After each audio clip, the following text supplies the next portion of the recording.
All right, what's going on? How's everybody today? Welcome to another episode of the King Ray Ray Morning Show. Someone asked me the other day, what should they do if they feel like they just want to give up on life? And my response to them was, you can't give up on life. As long as God is blessing you with life, blessing you with the breath of life, how can you give up on life? Life may be a little tough, things may be a little hard for you, but that doesn't mean that you give up on life. It means that you remember your reason. What's your reason for doing things? What's your reason for striving to be what you're striving to be? What's your reason for working as hard as you work? What's that purpose? What's that thing that you're dedicated to, that you feel like you were born to do? You have to refine your purpose. You're not giving up on life. You're lost. When you're lost somewhere, you just want to give up. Have you ever seen those movies where people are walking around in a deserted area or mostly in a wooded area, and they're trying to get away, and they keep passing by the same tree? And after about the third time, they're like, you know what? This is our third time passing this tree. They realize they're lost. What happens?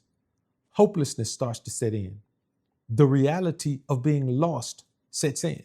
See, at first, when you're trying to find your way back to safety, when you're trying to find your way back to civilization, you're hopeful. You're hopeful that all you got to do is go back the way you came. Well, in those scenarios, just like in life, there are no breadcrumbs to trace back to where you went before. There's no opportunity to clean up the things that you've already damaged, the things that you've already destroyed. Now is the time for you to decide that you're going to affect things in a positive manner. And you can only do that by moving forward. You got to remember, the reason you do everything has to be for God. It can't be for people. It can't be for your kids or your spouse or your family or your friends or any of that. You have to be doing what you're doing because it's your purpose. It's your mission. I'm on here right now doing this show for you guys because it's my purpose. It's my mission. Not to make money, not to get fame, not to do any of those things. This is what I was put here to do. So I'm simply doing the reason for my being. That's all I'm doing. See, we live in a society, especially in Western civilization, but more importantly in America, we live in an environment where they make money your God. People worship money. People wake up every day thinking of not ways to please God, but ways to make money. People wake up every day thinking of not ways to live a life that's pleasing to God, live a life that's going to get them the money. Not surrounding themselves with godly people, surrounding themselves with people who have money. Not reading books that tell them the 48 laws of spirituality, but tell them the 48 laws of power. Everybody wants to figure out how to make another dollar, how to make another penny, how to put themselves in a higher tax bracket. That's all we think about in this society. And that's why so many people feel lost. That's why even people sometimes who have financial security, they end up giving up on life. Why? Because chasing money is no life. Because chasing fame is no life. Because seeking validation is no life. The joy and thrill of life come from doing the things that God put you here to do. If you're not doing those things, then you're going to be dissatisfied. There's going to be a high level of dissatisfaction in your life. There's going to be a high level of embarrassment in your accomplishments. You're going to be embarrassed about the things that you accomplish. Why? Because you know they have no meaning. You know they have no substance. You spend 8 to 10 years going to get a degree. It's like spending 8 to 10 years going to get a degree in biology, and now you're the branch manager at a local bank with $150,000 worth of student loan for a degree that you can't use. That's the way you have to look at life. Everything you do has to be based on the purpose that you were put here to fulfill, because that's your only source of blessing. Now, can you do other things to make money? Yes, you can. Can you do other things to get fame? Yes, you can. But fulfillment, peace, and joy, the only way you get those is if you're doing the thing that God put you here to do. You have to do that. See, what you got to understand is this. God knows you're not perfect. God knows I'm not perfect. God knows the thing that you struggle with. He knows the thing that I struggle with. He knows the thing that we need to be forgiven for continually. But he requires us to master the other areas. If it's not that thing that you need forgiveness for continually, because it's just, without that thing, you'd be perfect. Outside of that thing, you have to be perfect. There's no reason to do all of these other things. Blessings don't come from that. Blessings come from giving God your absolute best effort. But if you're giving your best effort to people, or you're giving your best effort to things, or if you're giving your best effort to fame, or if you're giving your best effort to notoriety, or you're giving your best effort to making money, then you're going to be dissatisfied with your life. The greatest curse that a man can invite into his life is becoming a people pleaser. You're not dissatisfied with life. You're dissatisfied because you dedicate all your effort and energy to people, and people are never satisfied. People are never appreciative. People don't ever thank you for all the effort you put in. People thank you for the result they get. When is the last time you did something for someone and they actually thanked you for the effort? Thank you for the time you stayed up late night. Thank you for the time that you lost sleep, the time you lost peace, the time that you grinded well beyond that, the time where you gave up things that you may have been able to use in another way to benefit them. They don't thank you for that. They thank you for the result they get. People don't care how hard you had to work to help them pay that bill or help them put their loved one in the ground properly so they wouldn't have to do a GoFundMe. They don't care about that. All they care about is, woo, thank you for getting my loved one in the ground. It's easy to look at the result. We live in a results-driven society. What God does is bless you every step of the way. So if you live a life that's pleasing to God, the fulfillment happens every step of the way. Every little thing you master, every little thing you overcome becomes something that God praises you for, that God gives you his glory and grace for, and you will never forget it because you want to feel appreciated for the strides you make in life. That's what we want. And so if you stop giving God's glory away to people, then you'll be fine. You'll be fine. When people say things like long live someone that's already passed away, what kind of oxymoron is that? Long live this deceased person. They're not living anymore. Long live how? The majority of the memory of them is stamped out of the earth. Let's take a man like Dr. Martin Luther King Jr. How often do you think about him? Malcolm X, how often do you think about him? Mahatma Gandhi, how often do you think about him? How often do we think about these people? Only on certain occasions, right? Because the living is always better than the dead. Because the dead, he has no hope in anything. There's no hope, there's no life, there's no guessing, there's no joy, there's no anything. He's gone. But better than both of those are the man who hasn't been born yet. Because if you haven't been born, you haven't witnessed the evil of the world. The evil of the world is why you feel like you want to give up, because you're caught up in it. You see it every day. You see it all the time. Think about watching a movie that moves you emotionally to shed tears and is not even real. Those are actors. You know for a fact that's Denzel Washington you're watching, but that movie is making you cry when it's not even real. You know for a fact that's Taraji P. Henson, but that movie is making you cry when it's not even real. You have to understand something. Your life has to be based in the reality of you being a spirit being. You can't let your physical presence make you forget about your spirit being.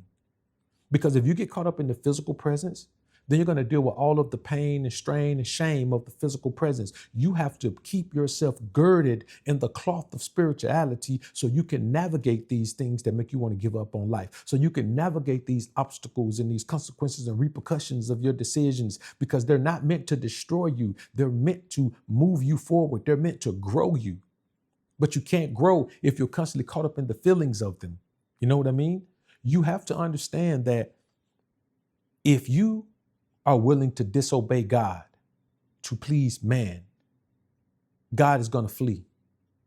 He's going to remove his presence from you.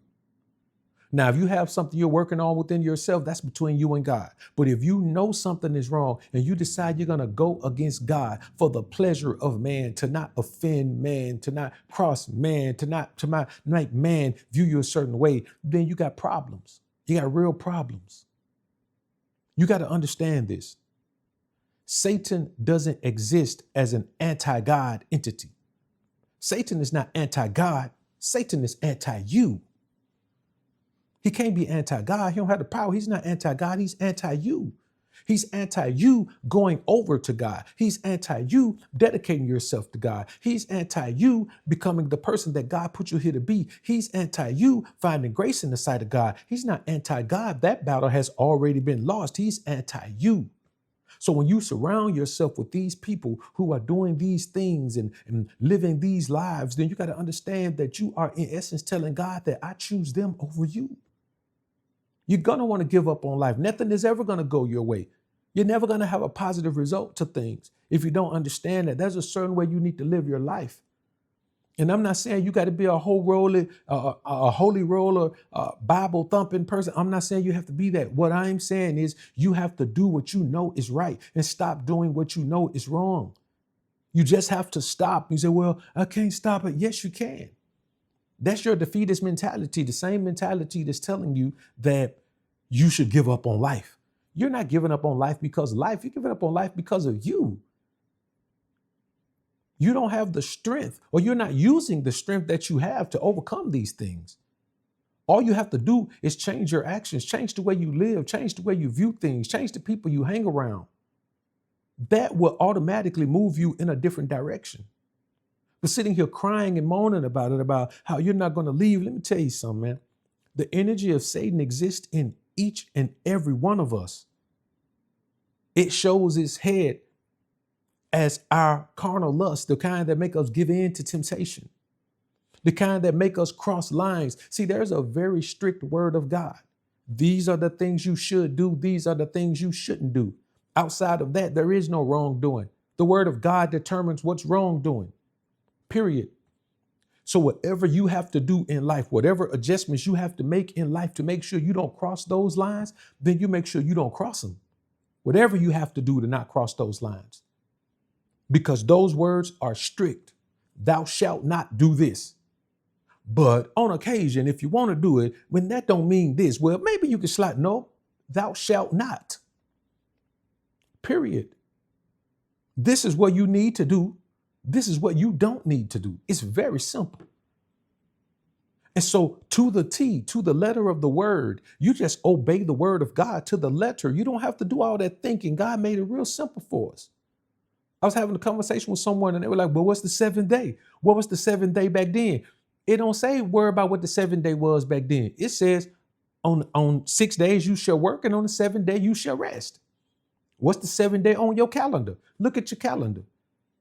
He ain't requiring you to figure out all the extra stuff. Those are just excuses for you not to do the things you need to do. That's what those are. I tell them don't eat the swine. They said, well, later on, Peter was something in the blanket, all the food up there. And he was told that, no, everything I made is good. No, that wasn't talking about me. That was an analogy. That was about the people. That was about a man saying that I shouldn't go preach the word to these people right here because they Gentiles. It was about, no, go preach to everybody. I want y'all to understand that you have to understand that are you going to obey God or are you not going to obey God? Those are your options. You don't have an option to say, well, maybe I will. I don't know. Sometime I think, maybe, okay, so maybe God is, I was thinking about it. No, either you are going to obey God and go the direction you need to go or you're not.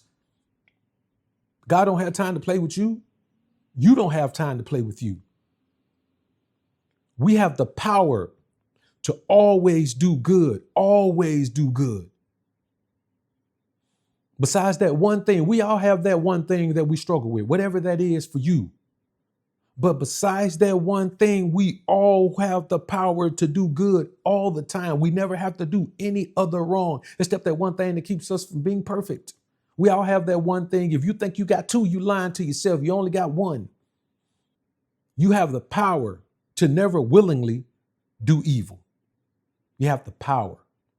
Because even that one thing you struggle with, you can't do it. You just got to figure out how to not do it. You got to figure out how to maneuver in life where you don't do that thing, whatever that thing is. Whether it's your temper or whatever it is, you got to figure out what that thing is. If you quick to rage, quick to wrath, you got to figure out what that thing is. If you got a proud and haughty spirit, you got to figure out what that thing is. You have to figure out what it is. If you have an addictive personality, you got to figure out what that thing is, and you got to figure out how to navigate it in this environment, in this society, because God requires it of you. He requires it of me. He requires it of all of us, unless you want to feel like you want to keep giving up on life like you do right now. Don't give up on life. You're the one who made the decisions that put you in the situation you're in right now. If you broke, look at all the decisions you made to make you broke. If you in debt, look at all the decisions you made to have you in debt. Don't batter yourself about it. Just understand that starting today, you got to go a new direction. I want you to say in the chat right now, I want y'all to put in the comments, man. I want everybody to let me know in the comments if today is the day that you get even better than you've been. If you already on your path, guess what? Get even better. If you're not on your path, guess what? Get on your path. If you're moving in the proper direction, move faster. If you need that extra boost to go ahead and start moving in the proper direction, move today. Today is the day that we begin our journey into the next phase of our lives. By what? By changing all of the things that we do that affect our lives in a negative manner. We have to change those things. It's up to you and I to change those things. It's not up to anyone else. No one else has to change it. No one else has to rearrange it. It's up to us. No one owes you anything. You owe yourself everything. And I want y'all to understand that. I want you to understand what you owe yourself. I want you to understand what you should give yourself. I want you to understand how you should live. I want you to understand how you should forgive. Before you can forgive anyone else, you need to forgive yourself first. You owe it to yourself to forgive yourself. I want you to know that you owe it to yourself to forgive yourself. Stop treating yourself like this. Stop interacting with yourself like you don't deserve better. Because you owe God everything. You owe God everything.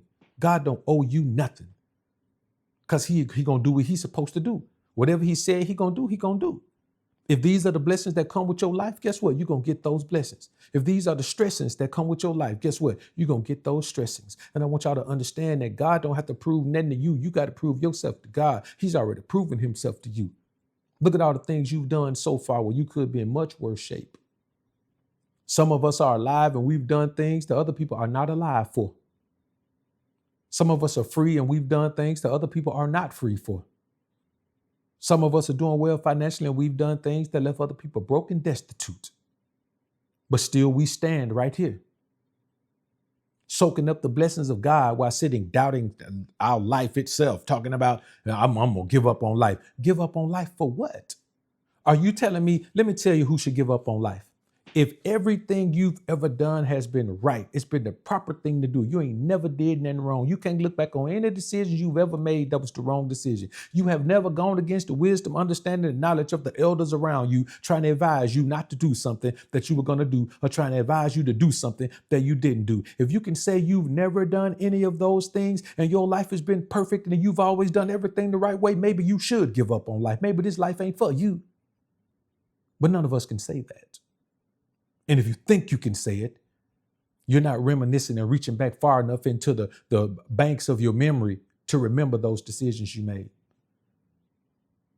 To embrace and accept the fact that no matter where you are, you should be in a worse position than you are right now. You've done enough to be in a worse position. You convince yourself that you should be in a better position, but that's only because you forget about the things you've done to put yourself in a worse position. Remember those things. Those are the things that are going to remind you if you should really give up on life, or if you should look in the mirror and tell the man in the mirror, you got to make this right. God is waiting on you to make this right. He hadn't given up on you yet. You're still alive. He hadn't given up on you yet. You're still thriving. He hadn't given up on you yet. You're still surviving. He haven't given up on you yet. You're still moving forward. If God hadn't given up on you, how you going to give up on yourself? Your life ain't over when you give up on yourself. Your life is over when God give up on you. And since he haven't given up on you yet, don't give up on yourself.